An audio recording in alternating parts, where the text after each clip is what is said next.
স্বামীর বাসার ভাতের বড় দাম, কথার কিন্তু মিনিং আছে। স্বামীর বাড়ির ভাত খেতে হলে স্বামীর খোঁটা সহ্য করতে হয়, স্বামীর মায়ের খোঁটা সহ্য করতে হয়, স্বামীর বাবার ডিসরেসপেক্ট সহ্য করতে হয়, স্বামীর বোনের খোঁটা খেতে হয়, অনেক অসম্মান হজম করতে হয়, স্বামীর গালি হজম করতে হয়। তাই মেয়েরা বলে স্বামীর বাড়ির ভাতের বড় দাম। আমি কথা বলবো, কথা সত্য, তবে একটা কথা অ্যাড করতে হবে। যদি আপনার স্বামীর বাড়ির ভাতের দাম এত বেশি মনে হয়, তবে মাথায় রাখবেন বিয়ের পরে স্বামীর বাড়ির ভাতের দাম যে পরিমাণ বেশি, আপনার নিজের বাপের ঘরের ভাতের দাম তার চেয়ে বেশি। বুঝবেন, জাস্ট তালাকটা নিয়ে বাসায় যান, তাহলে বুঝবেন।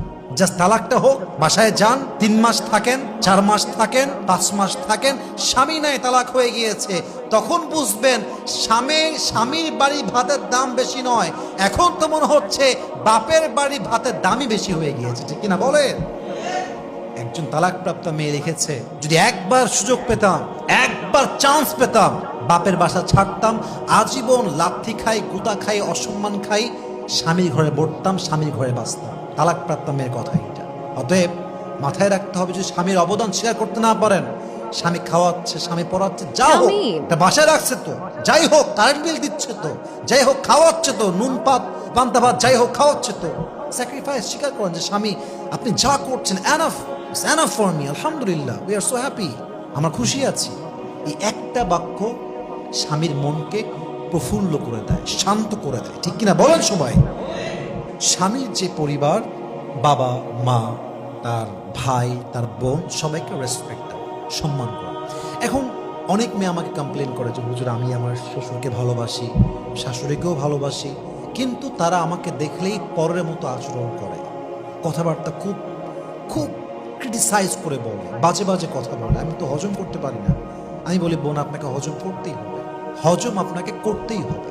আচ্ছা, একটা কথা ভাবেন তো, আপনার শাশুড়ি আপনার সঙ্গে রান্নাঘরে 2টা বাজে কথা বলেছে, অথবা ঘরে বসেছিলেন, 2-1টা কথা বলতে বলতে বাজে কথা হয়ে গিয়েছে, রাগ করে বললেন স্বামীকে, তোর ঘর করবো না, ঘর আমি ছাড়লাম। আমার অবাক লাগে সেই মেয়েদেরকে দেখলে, যে এই মেয়েরা শাশুড়ি একজন মায়ের মতো। আমি কথা ভুল বললাম না ঠিক বললাম বলেন? শাশুড়ি মায়ের মতো, অবশ্যই তার মা এটা। আচ্ছা, এই শাশুড়ির সঙ্গে ঝগড়া হইল বলে আপনি ঘর ছাড়লেন, আপনি যে বাসায় গেলেন, আপনি তো মিয়া মায়ের সঙ্গে প্রত্যেকদিন উঠতে বসতে ঝগড়া করেন। হ্যাঁ, মেয়েরা ঝগড়া করে মায়ের সাথে, রান্নাঘরে ঝগড়া, খাইতে বসে ঝগড়া, রুমের মধ্যে ঝগড়া। তার মানে কি? একসঙ্গে থাকলে ঝগড়া হয়, স্বাভাবিক, ন্যাচার। তো আপনি মায়ের সঙ্গে ঝগড়া করলে সহ্য করতে পারেন কেন? ওইটা আপনার রক্ত। আর শাশুড়ির ঘরে সহ্য করতে পারেন না কেন? ওইটা আপনার রক্ত নয়। এই মাইন্ডসেট চেঞ্জ করেন। শাশুড়িকে একদম নিজের মায়ের মতো দেখবেন। শাশুড়ি ওল্ড জেনারেশন, আপনি নিউ জেনারেশন। আপনার শাশুড়ির চাইতে আপনাকে আরো বেশি স্মার্ট হতে হবে, তবে আপনি সাংসারিক জীবনে সুখী হতে পারবেন, ঠিক কিনা বলেন? অনেক মেয়ে শাশুড়ির জ্বালায়, যন্ত্রণায় সংসার ছেড়ে দেয়, কিন্তু তাকে কৌশলী হতে হবে, স্মার্ট হতে হবে, বুঝতে হবে এই বাড়ি হোক আর সেই বাড়ি হোক, উভয় জায়গায় মায়ের সঙ্গে ঝগড়া আছে না নাই?